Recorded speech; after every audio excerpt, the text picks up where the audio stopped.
नमस्ते नमस्कार प्यारे साथियों, कैसे हैं आप सभी। उम्मीद करती हूँ सभी प्यारे बच्चे एकदम बढ़िया हैं, मस्त हैं, दुरुस्त तंदुरुस्त शानदार और एकदम फंटेस्टिक हैं। तो सभी प्यारे साथियों का मैं भावना भाटी स्वागत करती हूँ आपके प्यारे से परिवार रोजगार विद अंकित में। जल्दी से आ जाएंगे और क्लास को हम लोग कर रहे हैं फिर शुरू, ठीक है। तो नमस्कार नमस्कार सभी प्यारे बच्चों को। जय हिंद जय भारत।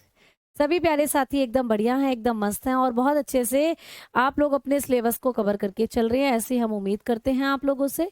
और हमारी उम्मीद पर खरा उतरना आप लोगों की जिम्मेदारी है, ठीक है प्यारे बच्चों। तो आवाज सभी को पहुंच रही है मेरी, और वीडियो भी बिल्कुल सही चल रही है, तो कोई दिक्कत नहीं है किसी भी प्यारे साथी को। इंडिया जीत गई, हाँ जी बिल्कुल, वो तो जीतना ही था। तो इंडिया जीत गई, बहुत सारी शुभकामनाएं सभी बच्चों को। हम T20 की क्रिकेट में नंबर 1 टीम बन गए हैं, तो इस बात की ढेरों बधाइयां, है ना भाई। और मजेदार मैच था, है ना बच्चों।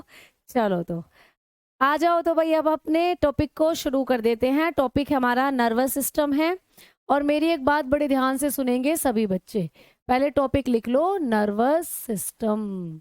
नर्वस सिस्टम यानी कि तंत्रिका तंत्र, ठीक है, तंत्रिका तंत्र। अच्छा, अब आप लोगों का तंत्रिका तंत्र होने के बाद एक एक्सक्रीटरी सिस्टम वाला टॉपिक और बचेगा, ठीक है, जिसको मैं आप लोगों को संडे में कराऊंगी एक दिन। तो संडे में हम लोग करेंगे इस बचे हुए टॉपिक को, या बायो का जो भी बचा हुआ टॉपिक है। कई बच्चे आंख के लिए भी कह रहे थे, तो आंख से तो प्यारे बच्चे 2-3 तरीके के क्वेश्चन ही बनते हैं कि आंख का दान करने वाला भाग कौन सा है, आंख में कौन सा लेंस होता है, वो तुम फिजिक्स में भी पढ़ोगे चीजों को। तो कहाँ इमेज बनती है रेटिना पर, ये वाली सारी चीजें तो मैं तुम्हें जब मैराथन होगी ना, वहां हम इन क्वेश्चंस को ऐड करेंगे। तो अभी आपका एक्सक्रीटरी सिस्टम बच गया है। इस एक्सक्रीटरी सिस्टम को, या एक आधा टॉपिक और जो बायो में बच गया है, उसको मैं आप लोगों को संडे में कराऊंगी, ठीक है। अब मैम कल से क्या होगा, तो कल से आप लोग फिजिक्स की क्लास करोगे इस टाइम पर, ठीक है। समझ में आ गई बात। अच्छा, बारिश हो रही है, वहां आने लगे हैं लोग। अरे भैया, असम में बारिश हो रही है, तो बहुत बढ़िया बहुत बढ़िया। प्लीज रिप्लाई मैम, बेटा मैं रिप्लाई भी कर रही हूँ, ठीक है। अच्छा, पहली बार लाइव आए हैं संजीव, बहुत बढ़िया बेटा। तो तंत्रिका तंत्र की बात करेंगे इसके बाद, मतलब आज बायोलॉजी की लास्ट क्लास है। जो भी आपके एक दो टॉपिक बचे हुए हैं, मेरे ख्याल से एक ही बचा हुआ है, एक्सक्रीटरी सिस्टम, उसको हम लोग करेंगे कब, उसको हम लोग करेंगे एक संडे में, ठीक है। तो अब आपकी फिजिक्स शुरू हो जाएगी कल से। अब सुनो मेरी बात, जो नर्वस सिस्टम है हमारे शरीर में कितने प्रकार का होता है, हमारा तंत्रिका तंत्र। तो अगर आप लोगों से कभी भी कोई पूछता है या पेपर में आता है कि शरीर में हमारा तंत्रिका तंत्र जो है ये कितने प्रकार का है, तो 3 तरीके के नर्वस सिस्टम, 3 तरीके के तंत्रिका तंत्र आपके शरीर में है। पहला है प्यारे बच्चों सेंट्रल नर्वस सिस्टम। पहला है सेंट्रल नर्वस सिस्टम, ठीक है, सेंट्रल नर्वस सिस्टम, जिसको हम लोग हिंदी में बोलते हैं केंद्रीय तंत्रिका तंत्र। और यही है जो आप लोगों को पढ़ना है, केंद्रीय तंत्रिका तंत्र, ठीक है। और मैम दूसरा तंत्रिका तंत्र कौन सा है, इसको शॉर्ट में हम CNS भी बोलते हैं बेटा। केंद्रीय तंत्रिका तंत्र यानी शॉर्ट में CNS भी बोलते हैं। दूसरा है प्यारे बच्चों peripheral nervous system. Peripheral nervous system, दूसरा है पेरीफेरल नर्वस सिस्टम। तो दूसरा जो नर्वस सिस्टम है वो है पेरीफेरल नर्वस सिस्टम, जिसको हम लोग बोलते हैं पराधीय तंत्रिका तंत्र, जिसको हम लोग हिंदी में बोलते हैं पराधीय तंत्रिका तंत्र। पराधीय तंत्रिका तंत्र, ठीक है, इसको कहा जाता है पराधीय तंत्रिका तंत्र। तो इसको हम लोग शॉर्ट में क्या बोलते हैं, तो इसको शॉर्ट में हम लोग PNS के नाम से जानते हैं। PNS, तो कभी पेपर में आ जाए PNS, तो ये है पेरीफेरल नर्वस सिस्टम, PNS। आ जाओ, तीसरा कौन सा होता है, तो तीसरा है autonomous nervous system. Autonomous nervous system, autonomous nervous system. तो तीसरा है ऑटोनोमस नर्वस सिस्टम, यानी कि इसको बोलते हैं हम स्वात्रीय तंत्रिका तंत्र। स्वात्रीय तंत्रिका तंत्र, तो ये है तीसरा स्वात्रीय तंत्रिका तंत्र। इसको हम लोग बोलते हैं ANS शॉर्ट में, इसको हम लोग बोलते हैं ANS शॉर्ट में। तो कुल मिलाकर हमारे शरीर में तीन तरीके के तंत्रिका तंत्र हैं जो काम करते हैं। केंद्रीय तंत्रिका तंत्र यानी सेंट्रल नर्वस सिस्टम, शॉर्ट में इसको सीएनएस कहते हैं। पीएनएस यानी पेरिफेरल नर्वस सिस्टम यानी पराधीय तंत्रिका तंत्र, और एएनएस यानी ऑटोनोमस नर्वस सिस्टम यानी कि स्वात्रीय तंत्रिका तंत्र। अब मैम इन तीनों में से पेपर में कौन सा आता है, तो आपको पेपर में पूछा जाता है सीएनएस, ये आपको पढ़ना है बेटा। अच्छा, हमारे शरीर में जो सेंट्रल नर्वस सिस्टम है, इसके अंदर हम कौन कौन से शरीर के अंगों को पढ़ते हैं, तो इसी में आता है आप लोगों का ब्रेन, इसी में पढ़ते हो आप आपके मस्तिष्क के बारे में। तो सारा कुछ मस्तिष्क के बारे में इसी सिस्टम में पढ़ाया जाएगा। और दूसरा, इसी सिस्टम में आप लोग पढ़ते हो स्पाइनल कोड के बारे में। स्पाइनल कोड यानी कि मेरू रज्जु, यानी आप लोगों की जो रीढ़ की हड्डी है उसके अंदर जो एक मांसपेशी है उसी को कहते हैं स्पाइनल कोड, मेरू रज्जु। तो कुल मिलाकर पेपर में ये क्वेश्चन आएगा कि केंद्रीय तंत्रिका तंत्र कौन से दो अंगों से मिलकर बना है। आप बताएंगे कि केंद्रीय तंत्रिका तंत्र दो अंगों से मिलकर बना है, एक तो मस्तिष्क होता है और एक मेरू रज्जु है। ठीक है बेटा। अच्छा, खुशबू प्यारी बच्ची, आपको जन्मदिन की ढेरों शुभकामनाएं। आप जल्दी से अपने पैरों पर खड़ी हो, सेलेक्ट हो जाएं और एक अच्छी इंसान बने। ठीक है, चलो मैम एक बात पूछना है मुझे, रिप्लाई दीजिएगा। ऋषभ जी बिल्कुल पूछिए, और बिल्कुल अगर मैसेज पढ़ा तो रिप्लाई दूंगी। ठीक है, चलो आ जाओ। तो अब हम लोग बात कर रहे हैं, नहीं फिजिक्स सर पढ़ाएंगे आपको, धर्मेंद्र सर पढ़ाएंगे फिजिक्स। तो बेटा सेंट्रल नर्वस सिस्टम, पेरिफेरल और ऑटोनोमस तीन तरीके के तंत्रिका तंत्र है। हमें तीनों नहीं पढ़ने, हमें पढ़ना है central nervous system. Central nervous system कौन कौन से दो अंगों से मिलकर बना है, तो आपका ये ब्रेन पूरा और आपकी जो पीछे को ये स्पाइनल कोड होती है ये पढ़ाई जाती है इस सिस्टम के अंदर। और ब्रेन ही आपका मेन है आपके शरीर में, तो ब्रेन और आपकी स्पाइनल कोड के बारे में पढ़ा जाता है सेंट्रल नर्वस सिस्टम में। मैम ये दोनों क्या काम करते हैं, तो ये केंद्रीय तंत्रिका तंत्र के सहायक होते हैं बेटा। तो ये दोनों हेल्प करते हैं इस सिस्टम की, ये सहायक हैं प्यारे बच्चों। ठीक है, तो इनके बारे में नहीं आएगा। आपको एक चीज और आ सकती है पेपर के अंदर कि हमारे शरीर के अंदर जो कपाल तंत्रिकाएं होती हैं इनकी संख्या कितनी होती है, ये क्वेश्चन और आ सकता है कि कपाल तंत्रिकाएं कितनी होती हैं। कपाल तंत्रिकाएं कितनी है बेटा हमारे शरीर में, क्रैनियल नर्व कहा जाता है इनको इंग्लिश में, क्रैनियल नर्व्स। आपके शरीर से बहुत सारी नर्व्स निकलती हैं, तो आपका ये जो कपाल वाला एरिया है यहाँ से बहुत सारी तंत्रिकाएं निकलती हैं। इनकी संख्या कितनी है तंत्रिकाओं की, तो आप बताना। हमारे शरीर में होती हैं क्रैनियल नर्व्स 12 जोड़ी। कितनी होती हैं प्यारे बच्चों, 12 जोड़ी, 12 पेयर। तो पेपर में क्वेश्चन आएगा कि हमारे शरीर में कपाल तंत्रिकाओं की संख्या कितनी है, आप बताएंगे 12 जोड़ी। दूसरे नंबर पर पूछेगा कि मेरू तंत्रिकाओं की संख्या कितनी है। मेरू तंत्रिकाएं कितनी होती हैं हमारे शरीर में, यानी स्पाइनल नर्व्स कितनी होती हैं, स्पाइनल नर्व्स की कितनी संख्या है हमारे शरीर के अंदर, तो बताना। स्पाइनल नर्व होती है 31 जोड़ी बेटा, तो 31 जोड़ी होती हैं स्पाइनल नर्व, यानी 31 पेयर्स। ठीक है, और कपाल तंत्रिकाएं होती हैं 12 जोड़ी। मान लीजिए बच्चों, मान लीजिए ये तुम्हारा ब्रेन है, ये तुम्हारा कपाल है, कपाल, इसमें बहुत सारी तंत्रिकाएं हैं अंदर की तरफ, ऐसे ऐसे ऐसे ऐसे। तो ये तंत्रिकाएं कितनी है, आप बताएंगे 12 जोड़ी है। कितनी है, 12 जोड़ी। आपके मस्तिष्क से ही एक नस निकली हुई है ऐसे करके, ये है तुम्हारी मेरू तंत्रिकाएं। अब इनसे ही बहुत सारी ऐसे ऐसे तंत्रिकाएं निकली हुई हैं बेटा, ये आपकी क्या है, मेरू तंत्रिकाएं। तो इनकी संख्या कितनी होती है, 31 जोड़ी। चलिए आपको दिखाती हूँ क्रैनियल नर्व्स, फोटो देखते हैं क्रैनियल नर्व का। तो आपके मस्तिष्क से जो नर्व्स निकली रहती हैं वो होती हैं क्रैनियल नर्व्स। यही आपके शरीर में क्या करती हैं, मैसेजेस पहुंचाने का काम करती हैं। इन्हीं से आपके बॉडी में पूरी में मैसेजेस आते हैं बेटा। तो क्रैनियल नर्व्स हमारे पास 12 जोड़ी होती हैं।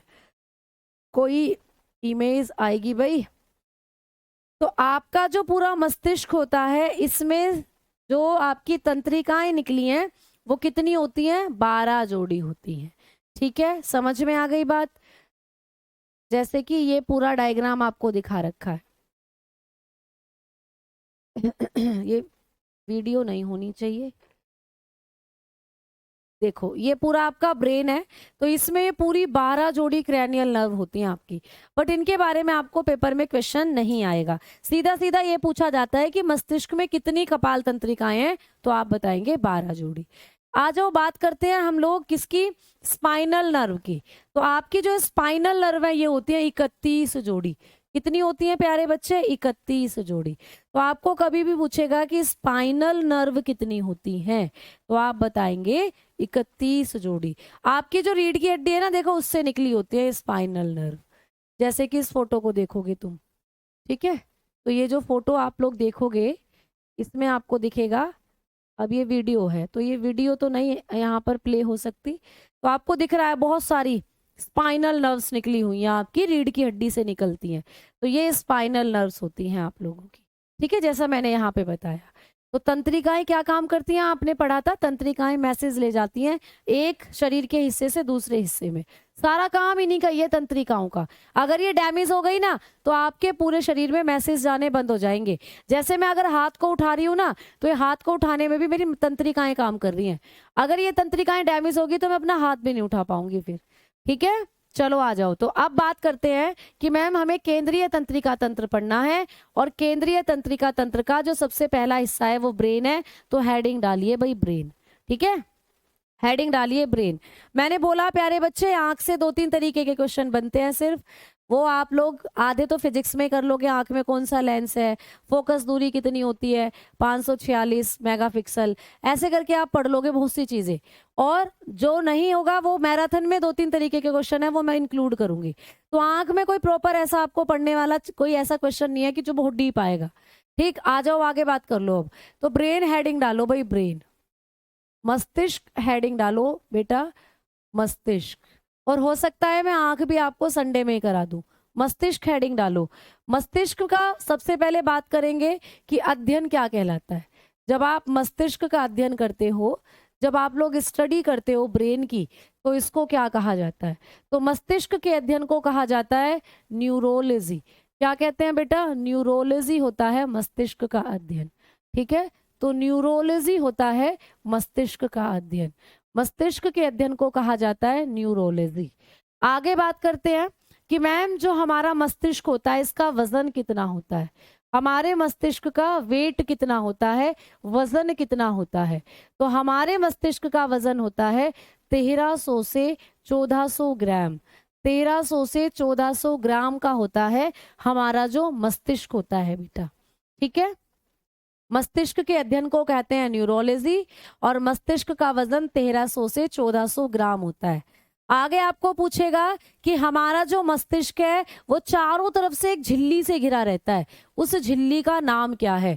तो चारों तरफ से जो झिल्ली हमारे मस्तिष्क को घेरती है, जो मेम्ब्रेन हमारे मस्तिष्क को घेरे रहती है, उस मेम्ब्रेन का नाम।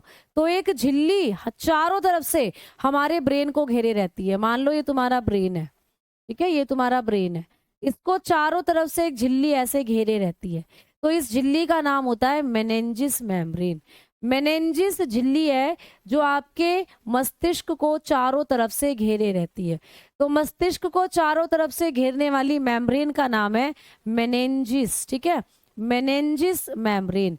तो ये मेनिंजिस झिल्ली है, यही झिल्ली चारों तरफ से आपके मस्तिष्क को घेरने का काम करती है।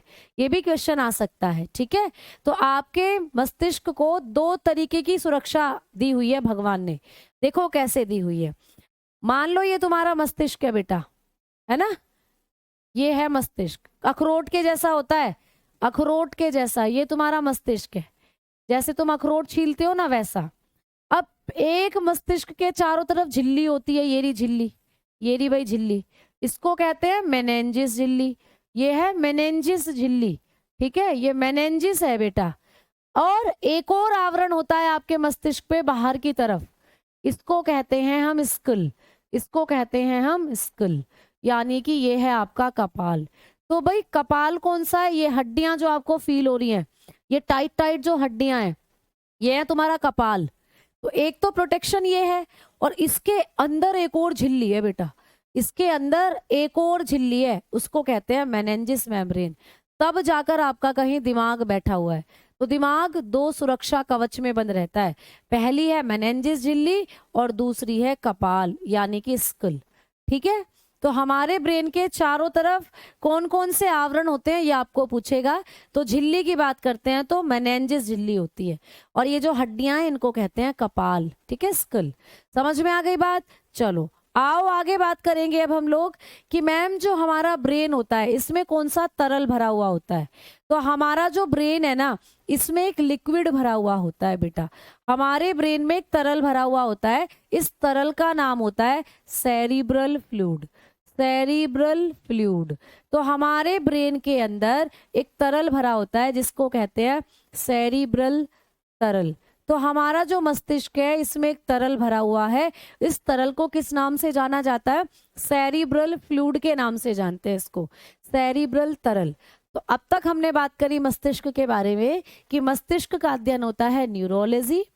मस्तिष्क का वजन होता है 1300 से 1400 ग्राम, और मस्तिष्क एक झिल्ली में बंद होता है, उसको कहते हैं मेनिंजेस झिल्ली। ठीक है, और हमारे मस्तिष्क में एक लिक्विड भरा हुआ है तरल, जिसको कहते हैं हम सेरिब्रल फ्लूइड या सेरिब्रल तरल। अब बात करते हैं कि मैम मस्तिष्क को कितने भागों में बांटा गया है। ठीक है, अब बात करेंगे कि मस्तिष्क को कितने भागों में बांटा गया है। ठीक है ना? लकवा कैसे होता है बेटा? लकवा ऐसे ही होता है, हमारी जो तंत्रिकाएं हैं कहीं से भी वो दब जाती हैं या वो तंत्रिकाएं डैमेज हो जाती हैं, तो हमारी वो बॉडी फिर काम करना बंद कर देती है, क्योंकि वहां सिग्नल ही नहीं जाते हमारी बॉडी के। तो जैसे बिजली का तार अगर कहीं बीच से कट जाए तो बिजली आगे नहीं जा पाती। जैसे मेरा एसी चल रहा है, एसी में अगर तार आ रहा है ऐसे करके, तो ये तार अगर बीच से कट गया तो एसी बंद हो जाएगा, एसी चलेगा ही नहीं। फिर क्यों नहीं चलेगा? क्योंकि बिजली नहीं पहुंच रही है उस तक। वैसे ही आपके शरीर में होता है, कहीं के भी न्यूरॉन अगर टूट गए, डैमेज हो गए किसी भी कारण से, तो बेटा आगे हमारे शरीर में आगे मैसेजेस नहीं जा पाते, जिससे वो ऑर्गन फिर काम नहीं करता। अगर मेरी उंगली के नर्व खराब हो गए, डैमेज हो गए, तो मैं अपनी उंगली को ऐसे ऐसे काम नहीं करा पाऊंगी, फिर ये उंगली ऐसे सीधी की सीधी रहेगी, फिर फोल्ड नहीं होगी। ठीक है, तो आ जाओ आगे बात करते हैं। अब ये हमारा ब्रेन जो है ये कितने भागों में बटा हुआ है। तो भाई आइए बात करेंगे पार्ट ऑफ अ ब्रेन। बात करते हैं पार्ट्स ऑफ ब्रेन, मस्तिष्क के भाग। तो मस्तिष्क कितने भागों में बटा हुआ है? मस्तिष्क के भाग। तो मस्तिष्क कितने भागों में बटा हुआ है ये बात करेंगे। तो भाई जब हम मस्तिष्क के भागों की बात करेंगे तो मस्तिष्क 3 भागों में बटा हुआ है। हमारा मस्तिष्क जो है ये 3 भागों में बटा हुआ है। कौन कौन से हैं भाई? आप बताना। अग्र मस्तिष्क, आप बताना अग्र मस्तिष्क। ठीक है, अग्र मस्तिष्क जिसको कहते हैं फोर ब्रेन, जिसको कहते हैं हम फोर ब्रेन। तो आपका जो मस्तिष्क है 3 भागों में बटा हुआ है। सबसे पहले अग्र मस्तिष्क, फिर है प्यारे बच्चों मध्य मस्तिष्क जो बीच वाला है, मध्य मस्तिष्क। ठीक है, जिसको कहते हैं मिड ब्रेन, मिड ब्रेन जिसको कहा जाता है मिड ब्रेन। और तीसरा होता है हिंड ब्रेन या पश्चिम मस्तिष्क। तीसरा है पश्चिम मस्तिष्क, तीसरा है भाई पश्चिम मस्तिष्क। ठीक है, जिसको हम लोग कहते हैं हाइंड ब्रेन, जिसको कहा जाता है हाइंड ब्रेन। तो हमारा जो मस्तिष्क है वो 3 भागों में बटा हुआ है, अग्र मस्तिष्क, मध्य मस्तिष्क और पश्चिम मस्तिष्क। ठीक है, अब अगर हमने बात करी अग्र मस्तिष्क की तो इसके भी 3 हिस्से हैं। अग्र मस्तिष्क भी 3 भागों में बटा हुआ है। पेपर में पूछ लेता है कि इनमें से कौन सा भाग अग्र मस्तिष्क से संबंधित है और कौन सा भाग अग्र मस्तिष्क से संबंधित नहीं है। तो जब भी आपको पूछे कि अग्र मस्तिष्क के कितने हिस्से हैं तो 3। कौन कौन से हैं? पहले नंबर पर है सेरिब्रम, पहले नंबर पर है सेरिब्रम। ठीक है, जिसको हम लोग सेरिब्रम ही बोलेंगे, सेरिब्रम के नाम से ही ये आता है आपको, सेरिब्रम। ठीक है, दूसरा है बेटा थैलेमस, दूसरा है थैलेमस। आपके अग्र मस्तिष्क का दूसरा भाग है थैलेमस। ठीक है, थैलेमस। और तीसरा भाग है हाइपोथैलेमस, हाइपोथैलेमस। ठीक है, तीसरा भाग है हाइपोथैलेमस। तो बेटा ये आपको पूछेगा पेपर में कि हमारे मस्तिष्क का कौन सा हिस्सा अग्रभाग का है और कौन सा हिस्सा पश्च भाग का है। तो कभी भी पूछे सेरिब्रम, थैलेमस, हाइपोथैलेमस, ये कौन से ब्रेन के पार्ट है, आप बताना अग्र मस्तिष्क के भाग हैं ये। ठीक है, ये हैं हमारे 4 ब्रेन के पार्ट। वैसे ही मैडम जी मिड ब्रेन जो है हमारा मध्य मस्तिष्क, इसके कितने हिस्से हैं, तो इसके भी 2 हिस्से हैं। एक है प्यारे बच्चे कार्पोरा क्वाड्रिजेमिना। कार्पोरा, देखो कितना खतरनाक सा नाम है, कार्पोरा क्वाड्रिजेमिना, ये है पहला भाग तो हमारे मध्य मस्तिष्क का, कार्पोरा क्वाड्रिजेमिना। ऐसा लग रहा है पता नहीं कौन सी लैंग्वेज हम बोल रहे हैं। कार्पोरा क्वाड्रिजेमिना लिख लेना भाई, कार्पोरा क्वाड्रिजेमिना। ठीक है, तो पहला भाग तो ये हो गया कार्पोरा क्वाड्रिजेमिना। ठीक है, आपके मध्य मस्तिष्क का भाग है ये। और मैम दूसरा भाग कौन सा है मध्य मस्तिष्क का, तो ये होता है सेरिब्रल पेंडिकल। ये है सेरिब्रल पंडिकल। ठीक है, सेरिब्रल पंडिकल, ये है दूसरा भाग आपके मध्य मस्तिष्क का, सेरिब्रल पंडिकल। ठीक है, सेरिब्रल पंडिकल। तो कभी भी आपको पेपर में क्वेश्चन आता है कि अग्र मस्तिष्क के भाग कौन कौन से हैं, तो आप बताना, उंगलियों पर रट लो, सेरिब्रम, थैलेमस, हाइपोथैलेमस, ये अग्र मस्तिष्क के भाग हैं, है ना। रिकॉर्डेड क्लास होती तो प्यारे बच्चे, चलो कोई बात नहीं, तुम रिकॉर्डेड ही समझ लो, है ना। अब आप बताएंगे दूसरा जो है मध्य मस्तिष्क जो है, क्योंकि ये टॉपिक आज खत्म करना है इसीलिए मैं कमेंट्स नहीं पढ़ रही हूँ आप लोगों के। अगर ये, क्योंकि कल से फिजिक्स चलेगी, अधूरा रह गया तो फिर अधूरा ही रह जाएगा, है ना। तो इसीलिए इसको कंप्लीट करना है आज की क्लास में, तो मैं आराम से समझा रही हूँ, लेकिन कमेंट्स में टाइम जायज नहीं कर रही हूँ, है ना। चलो अब बात करते हैं हम लोग कि आप लोगों का जो मध्य मस्तिष्क है इसके कौन कौन से भाग हैं, तो 2 भाग हैं, कार्पोरा क्वाड्रिजेमिना और सेरिब्रल पुंडिकल। जो ज्यादा इंपॉर्टेंट पार्ट है जो पेपर में पूछे जाते हैं वो अग्र मस्तिष्क और पश्चिम मस्तिष्क से पूछे जाते हैं। तो पश्चिम मस्तिष्क के भी 3 हिस्से हैं बेटा, पश्चिम मस्तिष्क भी 3 भागों में बटा है।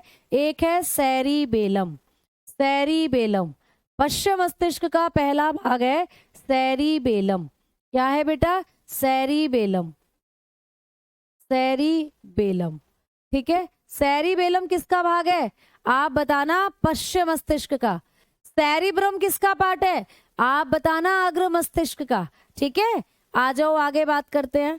दूसरा भाग कौन सा है पश्चिम मस्तिष्क का, तो मेड्यूला ऑब्लंगाटा। क्या है भाई, मेड्यूला ऑब्लोंगाटा है आपके मध्य मस्तिष्क, पश्चिम मस्तिष्क का दूसरा भाग, मेड्यूला ऑब्लोंगाटा। इसको हम MO भी बोलते हैं शॉर्ट में, MO हिंदी में लिखेंगे मेड्यूला ऑब्लोंगाटा। देखो ये भी कितना खतरनाक सा नाम है ना, मेड्यूला ऑब्लोंगाटा। तो एक तो ये होता है आपके मध्य मस्तिष्क का भाग, और तीसरा कौन सा है भाई, तो तीसरा यहाँ लिख रहे हैं पोन्स, तीसरा है पोन्स। इसको तो तुम पोन्स जो पाउडर आता है उससे भी याद कर लोगे, आता है ना, पोन्स की क्रीम आती है, पोन्स का पाउडर आता है, उससे भी याद कर लोगे। तो ये है आपके मस्तिष्क के भाग और उनके उपभाग। तो मस्तिष्क 3 भागों में बटा है और हर मस्तिष्क के कुछ हिस्से हैं, जैसे अग्र मस्तिष्क के 3 बताए, मध्य मस्तिष्क के 2 बताए और पश्चिम मस्तिष्क के 3 हिस्से बताए। तो चलिए भाई एक एक करके इन हिस्सों को पढ़ लिया जाए। तो सबसे पहले हम अग्र मस्तिष्क की बात करेंगे और अग्र मस्तिष्क में पढ़ेंगे सेरिब्रम को। तो चलिए भाई सेरिब्रम की बात कर ली जाए। सेरिब्रम की बात करेंगे तो ये आपके मस्तिष्क का सबसे बड़ा भाग है, सेरिब्रम। कभी भी पूछे कि मस्तिष्क का सबसे बड़ा भाग कौन सा होता है, यही, तो लिख लेंगे मस्तिष्क का सबसे बड़ा भाग है, मस्तिष्क का सबसे बड़ा भाग है। ठीक है, मस्तिष्क का सबसे बड़ा भाग है ये, तो ये आपके मस्तिष्क का सबसे बड़ा भाग है, बिगेस्ट पार्ट है प्यारे बच्चों। ठीक है, बिगेस्ट पार्ट ऑफ ब्रेन। आपके ब्रेन का सबसे बड़ा भाग होता है ये, ठीक है। लगभग आपके पूरे मस्तिष्क का कितना एरिया कवर करता है? 2/3 भाग घेरता है ये। आपके मस्तिष्क का कितना भाग घेरता है? 2/3 भाग घेरता है। तो it covered 2/3%, 2/3% part of brain. ये आपके मस्तिष्क का 2/3% भाग जो होता है उसको घेरे रहता है प्यारे बच्चों। तो आपको ये भी पूछता है कि संपूर्ण मस्तिष्क का कितना एरिया सेरिबेलम कवर करता है, तो आप बताना लगभग 2/3 भाग आपके कंप्लीट ब्रेन का ये घेरे हुए होता है सेरिब्रम। मैम इसका काम क्या है सेरिब्रम का? तो ये आपके अंदर आईक्यू बनाता है बेटा। आपका आईक्यू यानी कि आप जितने भी इंटेलिजेंट हो ना, वो इसी पर डिपेंड करता है। तो ये बुद्धिमत्ता का केंद्र होता है प्यारे बच्चों। किसका केंद्र होता है? बुद्धिमत्ता का केंद्र होता है ये। आप जितने भी काम करते हो ना बुद्धि वाले, भाई जैसे कोई इंजीनियर है तो इंजीनियर्स जो होते हैं उनके दिमाग में नई नई आइडियाज आते हैं।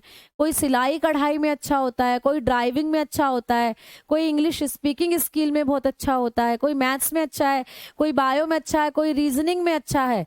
यानी आपके अंदर जितनी भी इंटेलिजेंस है, जितनी भी बुद्धि आप में है, वो यही डिसाइड करता है। तो जिसका सेरिब्रम जितना विकसित उसमें उतनी ही इंटेलिजेंस होती है। तो ये होता है सेंटर ऑफ आईक्यू।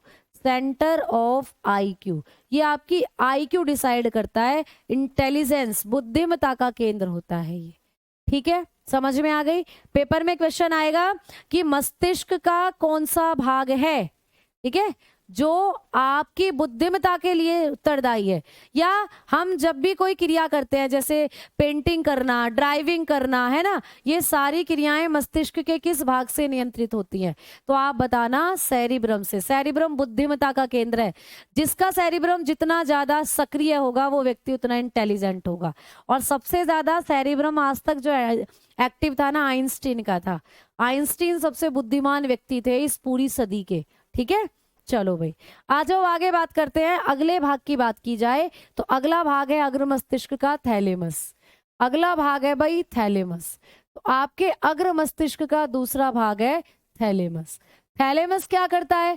थैलेमस आप लोगों को ठंडे और गर्म की पहचान कराता है, ठीक है। ठंडा व गर्म पहचानना, ठीक है। ये ठंडे व गर्म की पहचान कराता है, ये आप लोगों को ठंडे और गर्म की पहचान कराता है। भाई मान लीजिए आपने पी ली कॉफी। कॉफी दो तरीके की आती है, गर्म भी बनती है, ठंडी कोल्ड कॉफी भी बनती है। जब आपने गर्म कॉफी पी तो आपको लगा गर्म है कॉफी, तो जब आपने ठंडी पी आपको लगा ठंडी है कॉफी। तो आपने खाई आइसक्रीम, आपको लगी ठंडी, है ना। आपने खाई दाल, दाल आपको गरम गरम दाल आपने खाई, गरम गरम रोटी आपने खाई। तो जो ठंडा और गरम आप फील कर रहे हो इसी से कर रहे हो, थैलेमस से, ठीक है। और ये क्या करता है तो आप लोग लिखना feelings of hot and cold. Hot and cold, पहले कोल्ड एंड हॉट लिखना, कोल्ड एंड हॉट। तो जब आप कोई भी चीज ठंडी है, कोई भी चीज गर्म है, उसकी पहचान कर रहे हो किससे? थैलेमस से। दूसरा इसका क्या काम होता है? ये दर्द का एहसास कराता है, शारीरिक दर्द का एहसास कराता है, ठीक है। ये क्या कराएगा? शारीरिक दर्द का एहसास कराता है, शारीरिक दर्द का एहसास कराता है। जैसे किसी ने मुझे पत्थर मार दिया, ठीक है, तो मुझे चोट लगेगी। जैसे किसी ने मुझे क्या कर दिया, चाकू मार दिया, तो मुझे दर्द होगा। या किसी ने तुम्हारे सर में पत्थर मार दिया, तुम्हें दर्द होगा। तुम सड़क पर गिर गए, तुम्हारी हड्डी टूट गई, तुम्हें दर्द होगा। तो भाई ये जो हमें फीलिंग आती है ना, फिजिकल पेन वाली फीलिंग, वो यही लेकर आता है। तो लिख लीजिएगा भाई, फीलिंग ऑफ फिजिकल पेन। जब भी आपको कोई फिजिकल पेन दे रहा है, जैसे आप जल गए, आपका हाथ जल गया, आपको दर्द होगा, है ना। आपके हाथ में कोई सुई कांटा चुभ गया तो आपको दर्द होगा। जैसे मुझे अभी एक लग रहा है मच्छर ने काट लिया, मुझे दर्द हुआ, ठीक है। तो इस तरीके से फिजिकल पेन वाली फीलिंग यही लेकर आता है, ठीक है। आ जाओ अब आप लोगों ने थैलेमस के बारे में भी पढ़ लिया। अब आ जाओ बात करते हैं हाइपोथैलेमस की। अब ये खतरनाक वाला भाग हाइपोथैलेमस। ये हाइपोथैलेमस क्या करता है? हाइपोथैलेमस, बहुत क्वेश्चन आता है कि हाइपोथैलेमस मस्तिष्क के किस भाग से संबंधित है। तो अभी अभी हमने बताया कि हाइपोथैलेमस मस्तिष्क के अग्र भाग से संबंधित है ना? बेटा अभी तो केमिस्ट्री रहती है, अभी आप फिजिक्स करोगे, केमिस्ट्री पढ़ाने के लिए हम फिर प्रकट हो जाएंगे, तो आप क्यों परेशान हो रहे हो?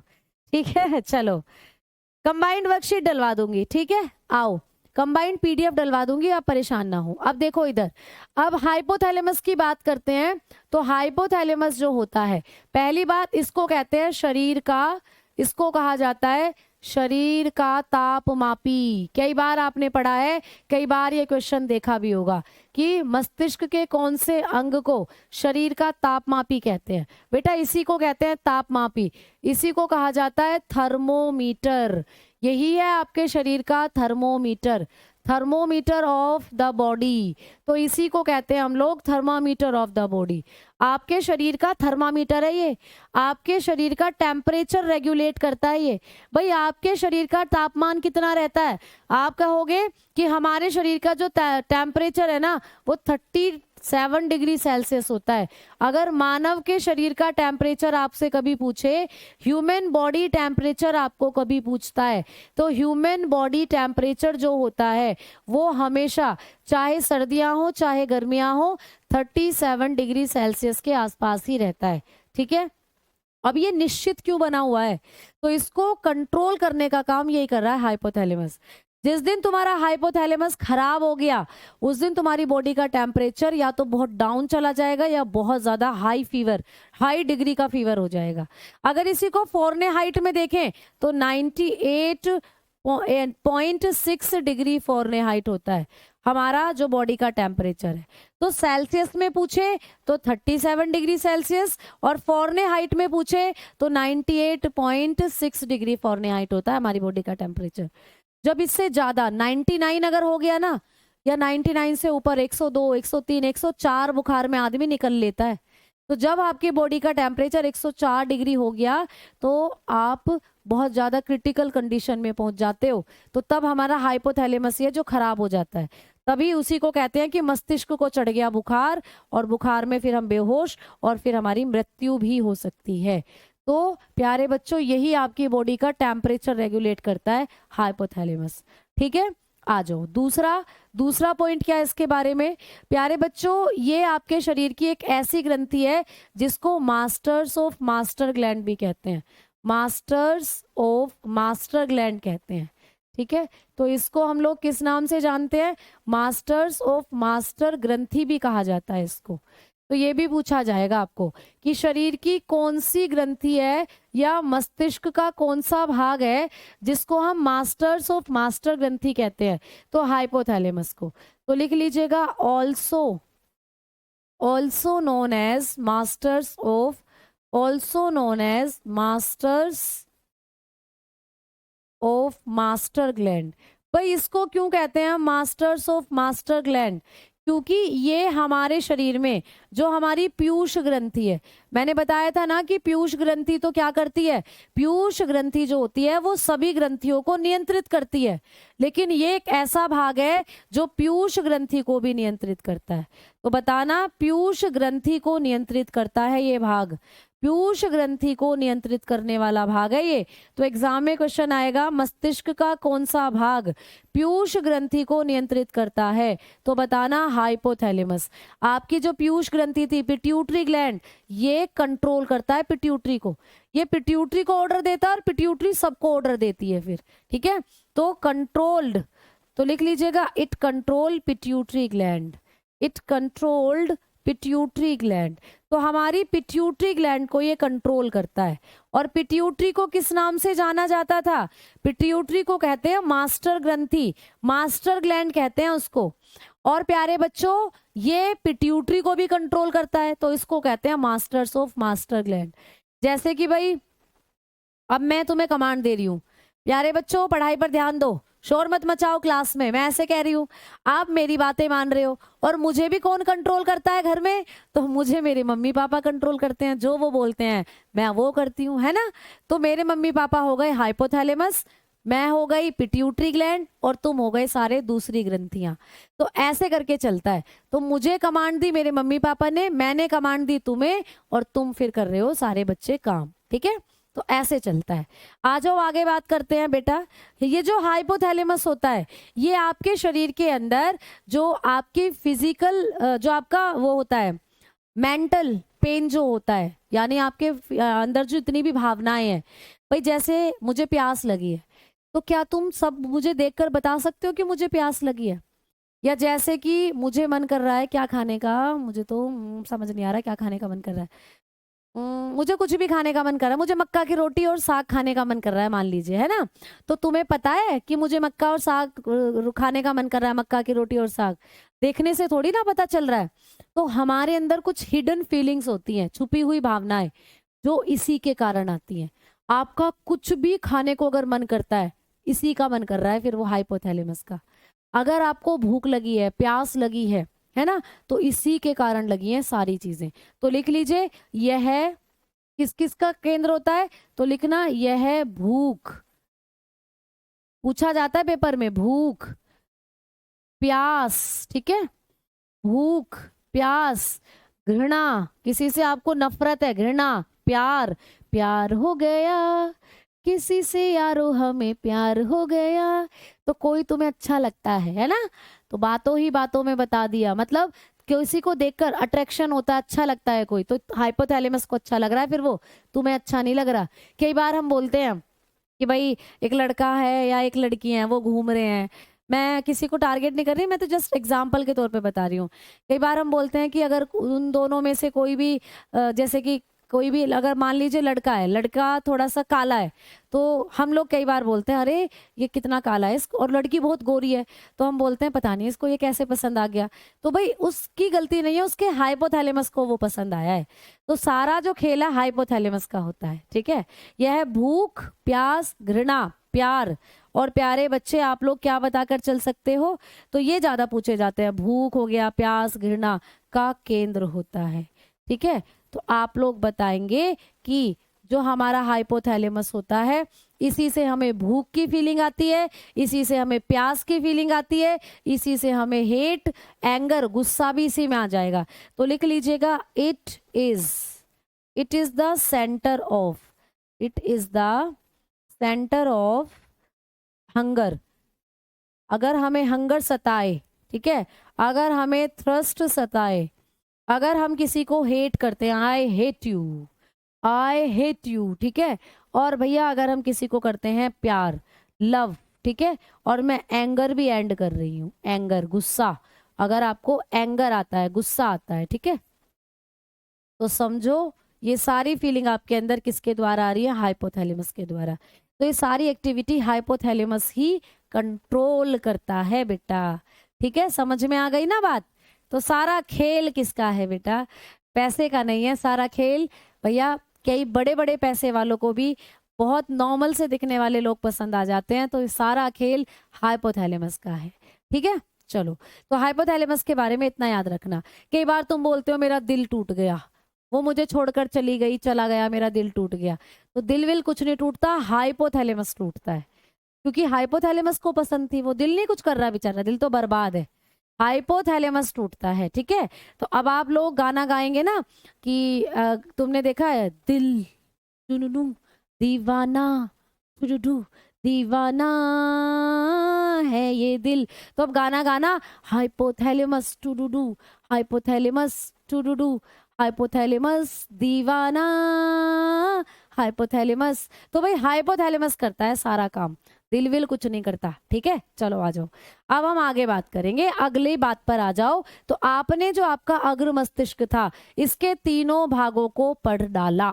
अब मध्य मस्तिष्क की बारी आती है। तो मध्य मस्तिष्क जो होता है, इसके जो पार्ट आप लोग पढ़ेंगे वो कौन से हैं, तो मध्य मस्तिष्क की अगर हम लोग करते हैं बात, तो आप लोगों का जो मध्य मस्तिष्क है उससे संबंधित कुछ खास बात मैं आपको बताऊंगी।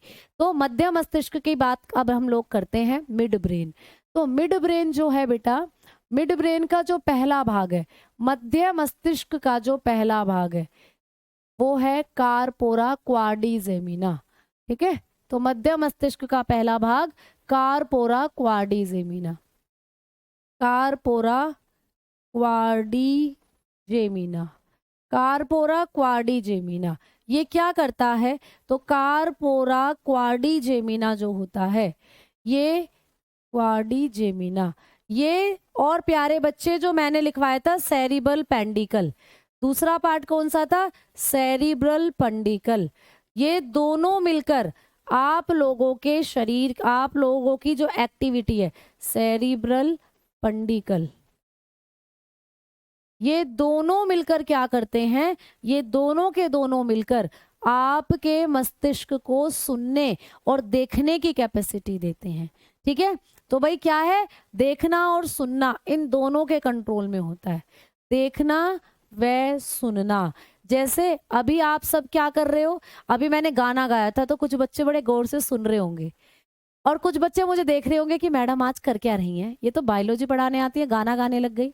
तो भाई देखना और सुनना ये दोनों आपके ब्रेन के मिड ब्रेन से एक्टिव हो रहे हैं। आपका मिड ब्रेन यहाँ पर सक्रिय है और मिड ब्रेन के कौन से भाग?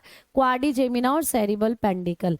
तो जब आप किसी को वॉचिंग कर रहे हो, जैसे तुम मूवी देखने जाते हो, मूवी देखने जाते हो और प्यारे बच्चे जो वहां पर मूवी है उसको तुम देख रहे हो और हीरो के डायलॉग सुन रहे हो, तो देखना और सुनना उस वक्त आपके बॉडी का या आपके ब्रेन का ये दोनों पार्ट हैं जो एक्टिव रहते हैं।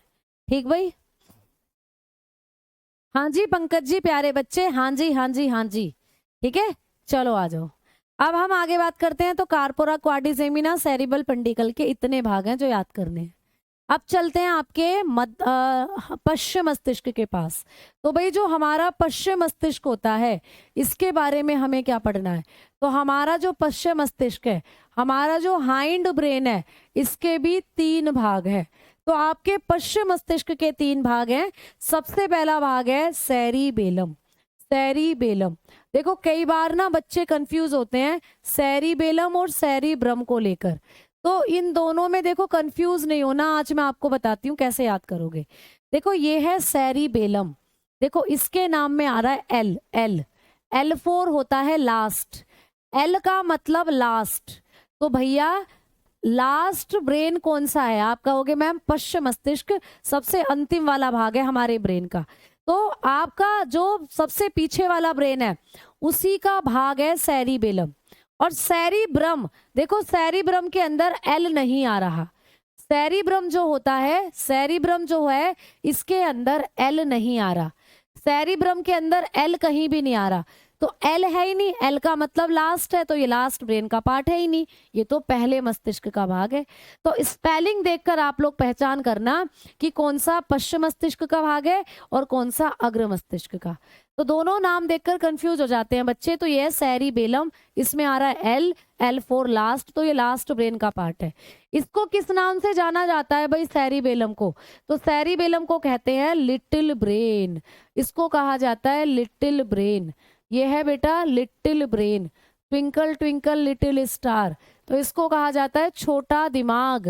ये तुम्हारा छोटा दिमाग है प्यारे बच्चों, ठीक है, ये छोटा दिमाग है क्योंकि आपका जो मस्तिष्क है ना, दूसरे नंबर पर सबसे बड़ा भाग जो है वो यही है। सबसे बड़ा सेरिब्रम था, बताया था, सबसे बड़ा हिस्सा सेरिब्रम, और दूसरे नंबर पर जो बड़ा भाग है वो यही होता है सेरिबेलम।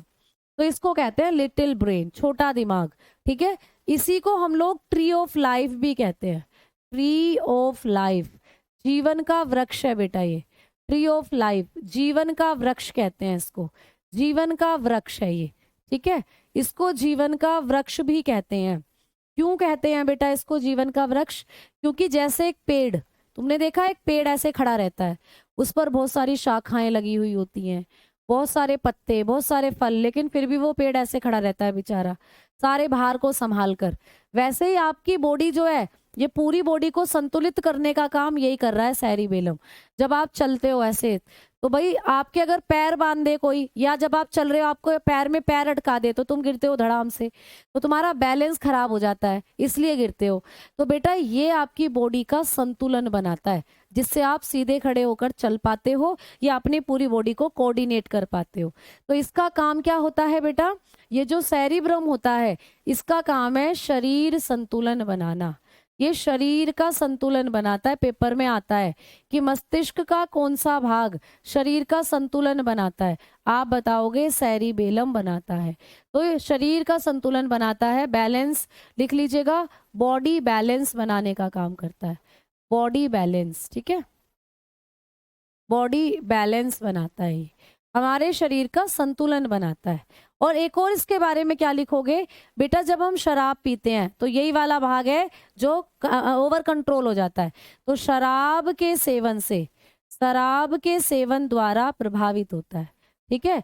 जब कोई शराब पीता है तो यही वाला भाग है जो ब्लॉक हो जाता है, सेरिब्रम के द्वारा प्रभावित होता है। इसीलिए शराब पीकर हमारा बॉडी बैलेंस लड़खड़ा जाता है और ऐसे ऐसे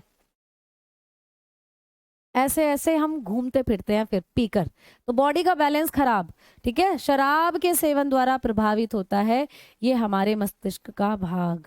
तो लिखना इफेक्टिव बाय अल्कोहल। पेपर में क्वेश्चन आता है शराब के सेवन से मस्तिष्क का कौन सा भाग प्रभावित होता है, आप बताना सेरिबेलम, ठीक है, समझ में आ गई बात, ठीक है। हाँ, शरीर का संतुलन बनाता है, कान भी बनाते हैं ये वाले बाहर के कान, और ये मस्तिष्क का भाग बनाता है, ठीक है।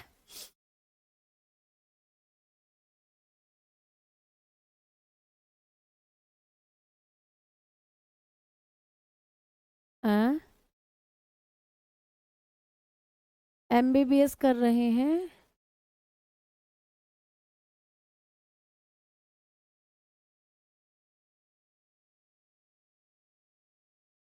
समझ में आ गई बात। चलो अब आगे बात करते हैं, ठीक है। तो सेरिबेलम के बारे में इतने पॉइंट्स थे जो आप लोगों को याद करने हैं। अब आपके पश्चिम मस्तिष्क का ही दूसरा भाग पढ़ना है, मेड्यूला ऑब्लंगाटा। तो अब बात करेंगे मेड्यूला के बारे में, मेड्यूला ऑब्लोंगाटा बेटा। तो मेड्यूला ऑब्लोंगाटा जिसको हम शॉर्ट फॉर्म में MOB बोलते हैं, और पीछे मैंने हिंदी में इसको लिखवाया था आपको, मेड्यूला ऑब्लोंगाटा। ये क्या करता है, तो ये प्यारे बच्चों आपकी जैविक क्रियाओं को नियंत्रित करता है। इसका काम क्या है, जैविक क्रियाओं को नियंत्रित करना, जैविक क्रियाओं को नियंत्रित करता है, ठीक है, क्रियाओं को नियंत्रित करता है। क्वेश्चन आएगा कि शरीर के अंदर कौन सा ब्रेन का पार्ट है जो जैविक क्रियाओं को नियंत्रित करता है, आप बताना मेड्यूला ऑब्लंगाटा। तो लिखना कंट्रोल, ये क्या करेगा, controlled biological reaction, biological reaction. तो ये आपके शरीर की जो बायोलॉजिकल रिएक्शन होती हैं उनको कंट्रोल करता है। अब मैम बायोलॉजिकल रिएक्शन क्या होती हैं, हमारी जैविक क्रियाएं क्या होती हैं, थोड़ा सा इनके बारे में बताओ कि जैविक क्रियाएं क्या होती हैं। तो प्यारे बच्चे जो हमारी बायोलॉजिकल रिएक्शन है ना, ये दो तरीके की होती हैं। तो बायोलॉजिकल रिएक्शन दो तरीके की हैं मैम, कौन कौन सी हैं, तो आप लोग बताकर चलेंगे कि एक होती है सहायक और एक होती है कंपल्सरी यानी कि वाइटल। तो एक है आवश्यक क्रियाएं, एक है प्यारे बच्चे आवश्यक क्रियाएं। आवश्यक जैविक क्रियाएं मतलब वो क्रियाएं जो आपको जिंदा रहने के लिए जरूरी है, वो होती हैं जैविक क्रियाएं। ऐसी क्रियाएं जो आपके शरीर में अगर बंद हो गई तो हम निकल लेंगे, फिर हम मर जाएंगे। तो जैविक क्रियाएं दो तरीके की हैं, सहायक जिसको बोलते हैं वाइटल, ठीक है, वाइटल रिएक्शन, और एक होती है एसेसरी यानी कि सहायक, दूसरी है सहायक, ठीक है, सहायक क्रियाएं। तो सहायक और आवश्यक दो प्रकार की होती हैं जैविक क्रियाएं। तो दूसरी होती है असेसरी रिएक्शन,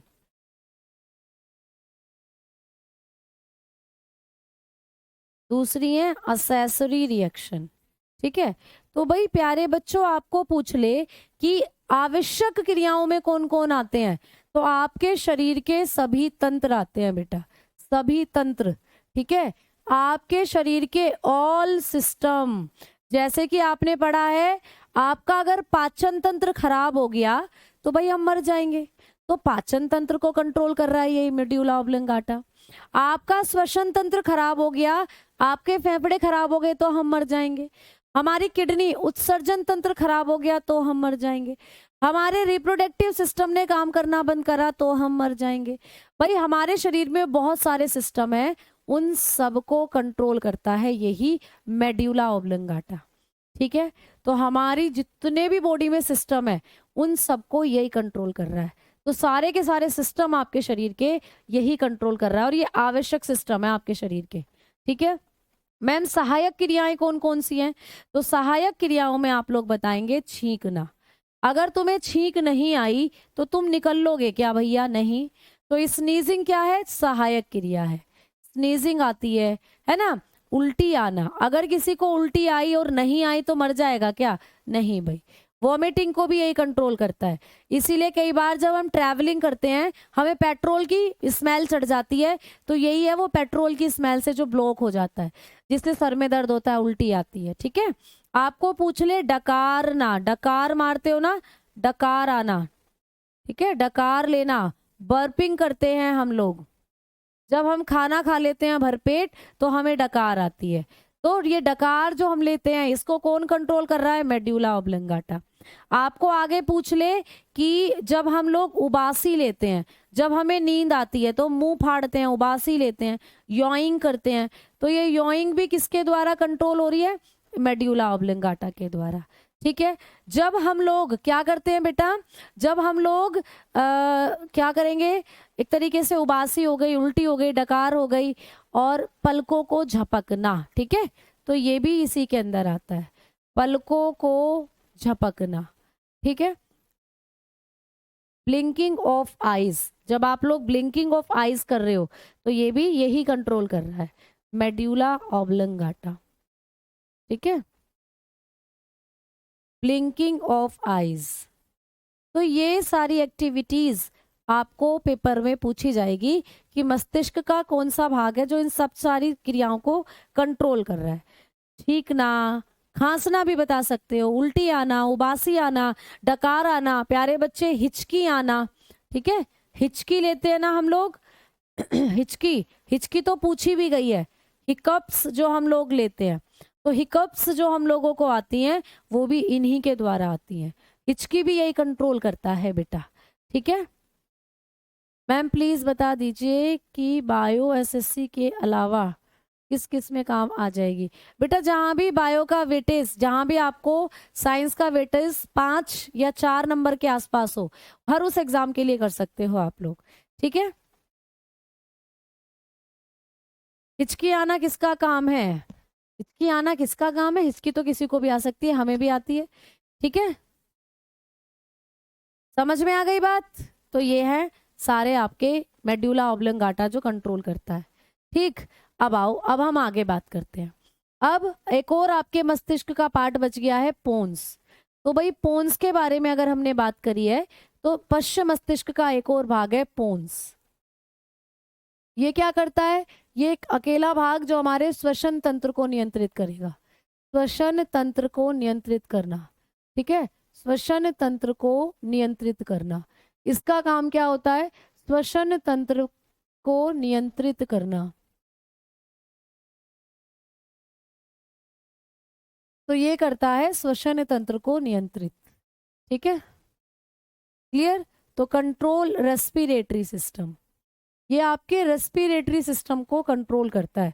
रेस्पिरेटरी सिस्टम जो होता है ये 2 ऑर्गन द्वारा कंट्रोल होता है। रेस्पिरेटरी सिस्टम ये 2 अंगों द्वारा नियंत्रित होगा। देखो इसको मेड्यूला ऑब्लंगाटा भी कर रहा है, मैंने बोला ना सारे सिस्टम कंट्रोल करता है मेड्यूला ऑब्लंगाटा, तो इनमें श्वसन तंत्र भी आ जाएगा।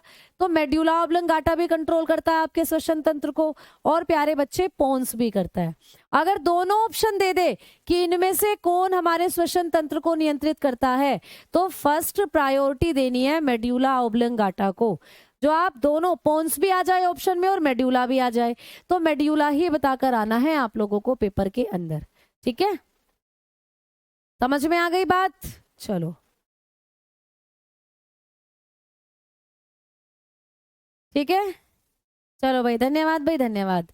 हिचकी क्यों आती है बेटा? हिचकी मैंने बताया आपको, जब हम खाना खाते समय ज्यादा ऑक्सीजन, ज्यादा हवा ले जाते हैं अंदर की तरफ, तो हवा जाकर हमारे डायफ्राम को हल्का सा खिसका देती है।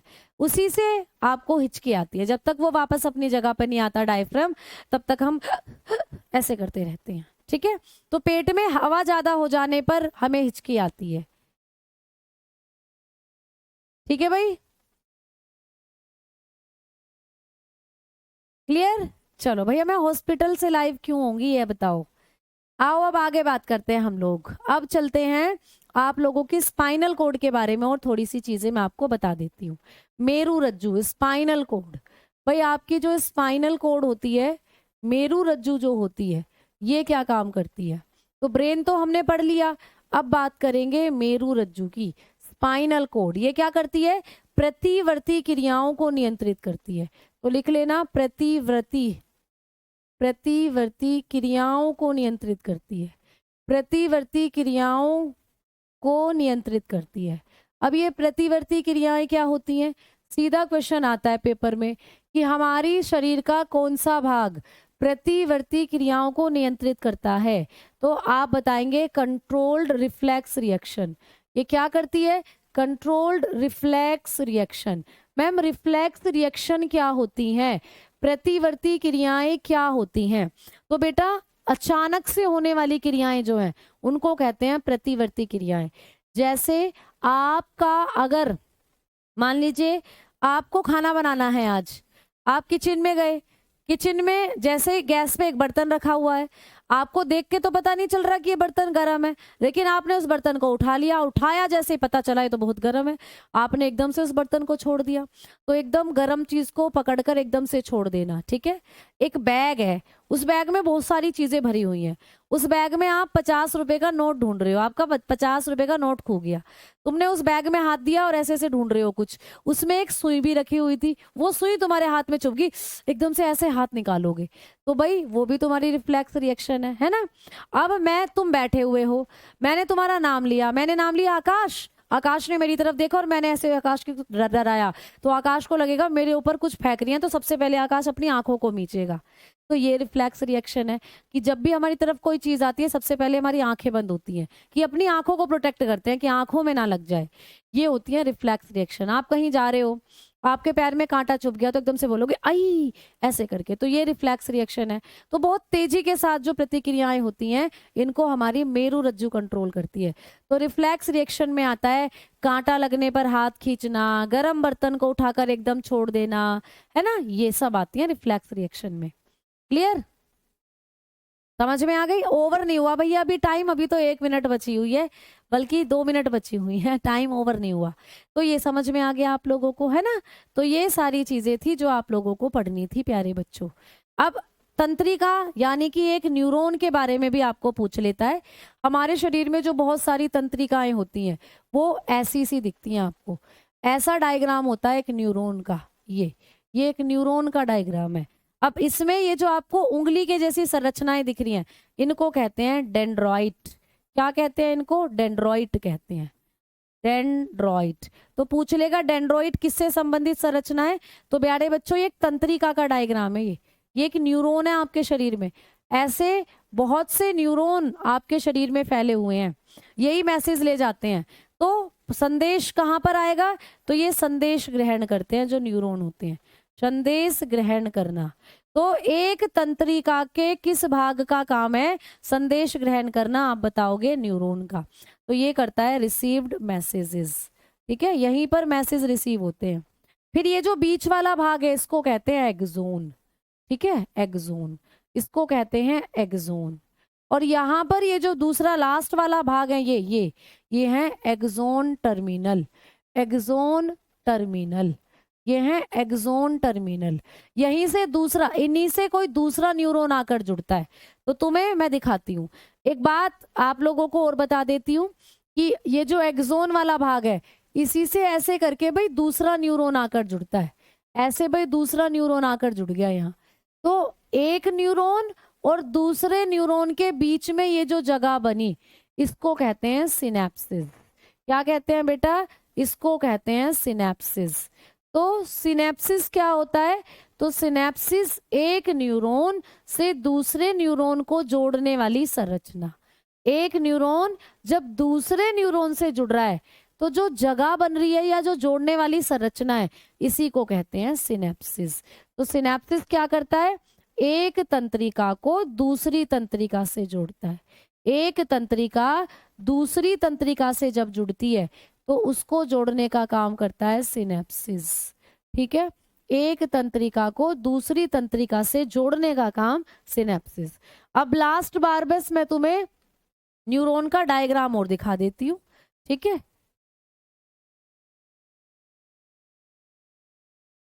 एक न्यूरॉन का डायग्राम और दिखा देती हूँ, बस फिर आप लोगों का ये चैप्टर खत्म। फिर आप लोगों का ये चैप्टर खत्म। ठीक है, तो ये है एक न्यूरॉन जो मैंने आप लोगों को अभी अभी दिखाया था।